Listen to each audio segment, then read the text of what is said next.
Birleşken Devletler Teşkilatı Kişilik Hukuk Oliy Komissari Michel Bachelet Xitoydan Sharq Turkistondagi yig'ilish lagerlariga keladigan ziyoratchilarga qo'yiladigan cheklimani amaldan qoldirishni talab qildi.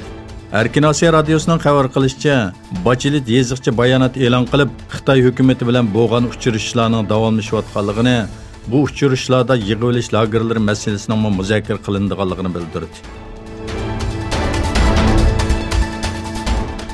İran prezidenti Hasan Ruhani bilan Xitoy raisi Xi Jinping Amerikaning xalqaro sahnadagi tang taraflik siyosatlariga norozilik bildirdi.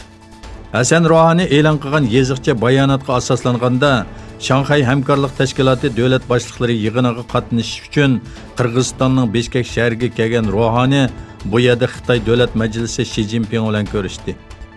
Ruhani Xitoy bilan bo'lgan munosabatlarning muhim ahamiyatga ega ekanligini ta'kidladi. Amerika Osiyo qit'asi va dunyoda hokimiyat o'rnatish maqsadida Iran, Xitoy va boshqa davlatlarga qarata besim tushirmoqda.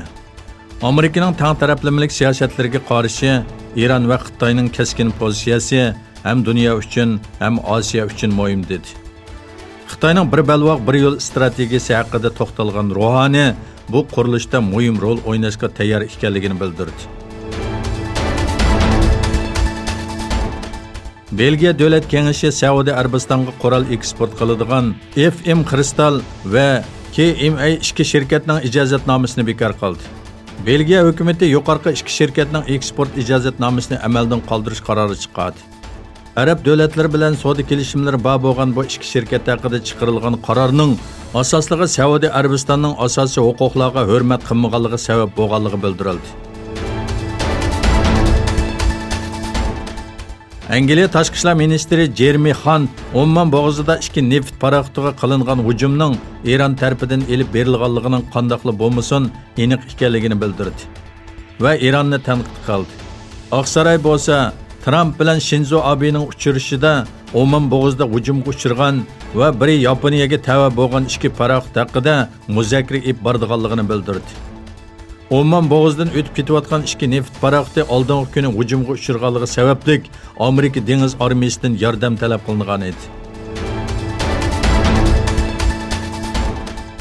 Amerika hukumatı Hindistonning alohida savdo imtiyozini bekor qilgandan keyin Hindiston doiralari Amerikadan import qilinadigan 29 xil mahsulotga qo'shimcha boj olish qarori chiqardi.